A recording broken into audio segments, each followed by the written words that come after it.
Well, I'm sure that you have a response to that track we just listened to from the Assistant Secretary of Mieti Allah. Certainly. I brought the Martin Luther Agway report, and I'll leave it behind for you, because a lot of reference has been made to it to justify some of the actions that have been taken or have been contemplated by government. I have gone through the report, and I can say very clearly that there is nowhere Martin Luther Agway suggested or recommended that government should go to Niger, Chad, Senegal, Mali, and pay compensation to anybody. And I challenge them, the report is here. It's a product, it's a government property. There's no place in that report that says so. But did the report suggest compensation in any regard? In fact, what the report says is a holistic approach. Mm-hmm. Because let's go back to the 2011 post-election crisis. This crisis engulfed 12 northern states. And it started, in Kaduna State, it started inside Kaduna metropolis. It consumed about 4 or 5 local governments in the center of Kaduna. Kaduna North, Kaduna South, Giwa, Igabi, Benungwari. And for 2 days, it started on the 17th when the results of the election started coming in. Houses, churches, church pastoriums, and individuals were targeted and killed between that time. What happened in Southern Kaduna was on the 18th.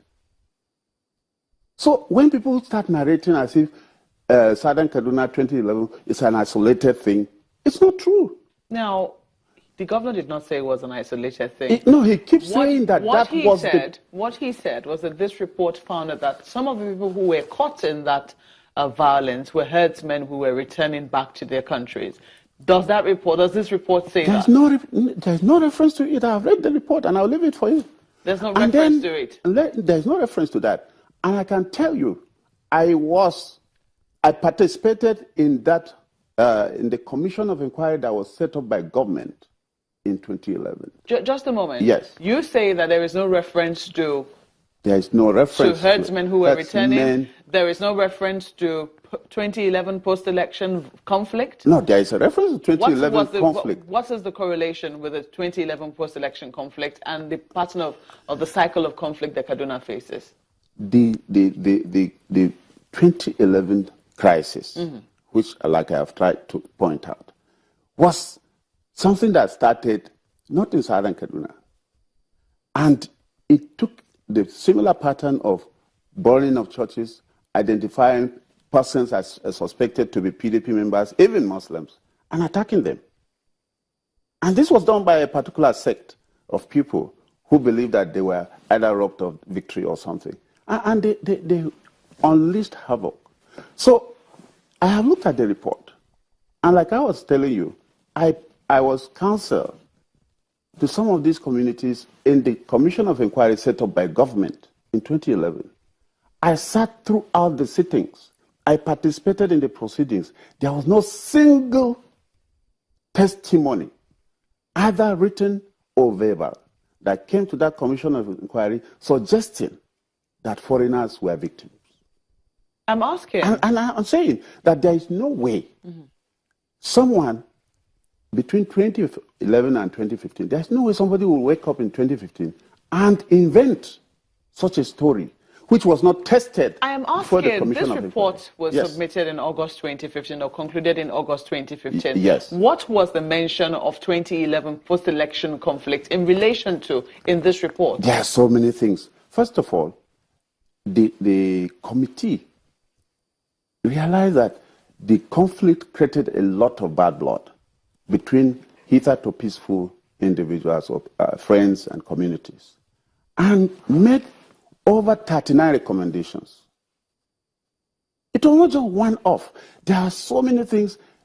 The committee, for instance, said that certain elements of banditry, criminals were now taking advantage of what happened in 2011 and were now unleashing havoc on various communities by way of armed robbery, kidnapping, and cattle rustling. This committee identified places where these criminal elements were now being hosted. This committee went to Kachia local government, went to Thanga local government, went to Zangon-Kata local government, and came out with names of locations where the bandits were now being camped. And that they come out from those places and attack travelers and attack communities.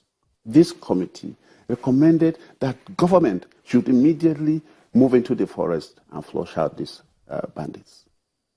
Government never acted on that up to today. And that is the cause of the problem. That's interesting because you say that, it also talked about it in relation to cattle rustling. Yes. One of the accusations of Sokapo is that when cattle rustling, was a problem in southern Kaduna, there was decisive action on it, that the government moved into Kamoku forest and they were able to flush them out. So when you said that government did not do anything about it, government did not do misleading? Anything about it in southern Kaduna. Government moved decisively. Government did not talk about building a barracks in Kamoku forest. Government did not talk about reports of previous commissions of inquiry. Government did not talk about academics. Government took action, went into the Kamoku forest, and many of us applauded government for that action. Because you could be traveling to Lagos or Beningwari for your own personal business, and you fall victim. So when government acts like that, you must applaud it. And we did.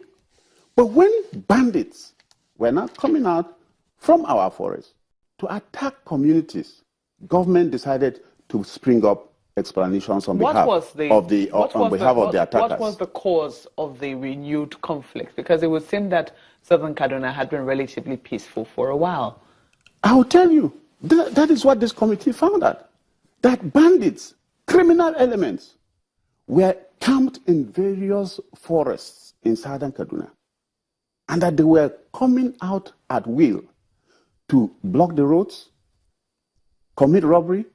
When they identify an isolated village, they go there, attack it, steal cattle, steal property, and withdraw and go back to the village, the forest. So this conflict for you then, it's not about Fulani people against the people of southern Kaduna? Let me tell you, there has been a consistency since the heightening of the current onslaught.